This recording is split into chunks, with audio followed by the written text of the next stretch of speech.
নমস্কার বন্ধুরা, কেমন আছেন আপনারা? আজকে এই ভিডিওর মাধ্যমে কৌশিকী অমাবস্যার সময় কি করা উচিত, কি করা না উচিত প্রভৃতি সম্পর্কে নানা ধরনের তথ্য আপনাদের সাথে শেয়ার করব। আশা করি আপনাদের এই ভিডিওটি ভালো লাগবে। ভালো লাগলে প্লিজ আপনারা আমার চ্যানেলের পাশে থাকবেন। হিন্দু শাস্ত্র অনুযায়ী বিভিন্ন তিথিতে মা কালীর বিভিন্ন ধরনের রূপের পূজা করা হয়। দেবীর আরাধনা সর্বজনবিদিত। ভাদ্র মাসের অমাবস্যা তিথি কৌশিকী অমাবস্যা নামে পরিচিত।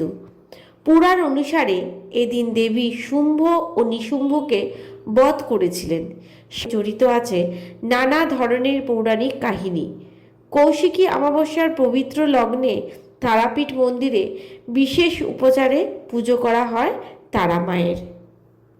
এই সময় তারাপীঠ মহাশ্মশানে চলে তন্ত্র মন্ত্রের বিশেষ ধরনের যজ্ঞ। এই রাতকে তারারাত্রিও বলা হয়। এক বিশেষ মুহূর্তে স্বর্গ ও নরকের দরজা মুহূর্তের জন্য খোলে ও সাধক নিজের ইচ্ছা মতন ধনাত্মক বা ঋণাত্মক শক্তি সাধনের মাধ্যমে আত্মস্থ করেন ও সিদ্ধিলাভ করে থাকেন। এবার আমরা বলবো কৌশিকী অমাবস্যা 2024 সালে কখন পড়েছে, কখন লাগছে আর কখন এই অমাবস্যা ছেড়ে যাচ্ছে। 2রা সেপ্টেম্বর 16ই ভাদ্র সোমবার অহরাত্র থাকবে কৌশিকী অমাবস্যা।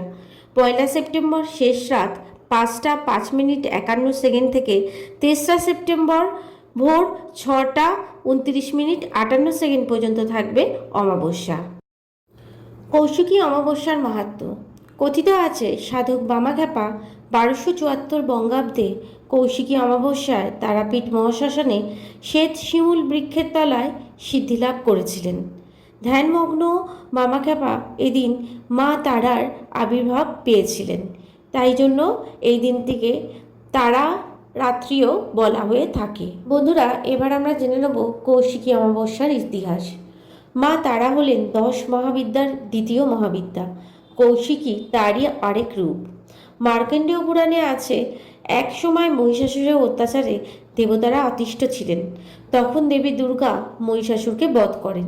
কিন্তু এই শান্তি বেশি দিন থাকেনি। শুম্ভ নিশুম্ভের অত্যাচারে দেবতারা অতিষ্ঠ হয়ে পড়ে। এরপর সকলে পার্বতী স্বর্ণাপন্ন হলে দেবতাদের রক্ষা করতে মা মহামায়া তার ইচ্ছাশক্তি জাগ্রত করে এক দেবী মূর্তির জন্ম দেন, দেবী কৌশিকী। এই কারণে কৌশিকী দেবীর হাতেই শুম্ভ ও নিশুম্ভ বধ করা হয়। যুদ্ধকালীন সময়ে দেবী কৌশিকীর শরীর থেকে হাজারো যুদ্ধ মাতৃকাকুল সৃষ্টি হয় এবং তারাই সমগ্র অসুনাশকে বিনাশ করেন। এই ঘটনাটি ভাদ্র অমাবস্যায় ঘটে, তাই পরবর্তীকালে এটি কৌশিকী অমাবস্যা নামে পরিচিত হয়। এবার আমরা বলবো কৌশিকী অমাবস্যা নিয়ে কি বিশ্বাস। বিশ্বাস অনুযায়ী কৌশিকী অমাবস্যার তিথিতে বিশেষ পুজোর অংশগ্রহণ করে দ্বারকা নদীতে স্নান করলে জীবনের সব পাপ থেকে মুক্তি মেলে। এই দিন সঠিক উপায়ে তন্ত্রক্রিয়া সম্পন্ন করলে জীবনের সমস্ত বাধা বিপত্তি কেটে যায় সহজে। ফ্রি বছর হাজার হাজার ভক্তেরা কৌশিকী অমাবস্যার দিন ছুটে যান তারাপীঠ মন্দিরে মাতৃদর্শনের জন্য।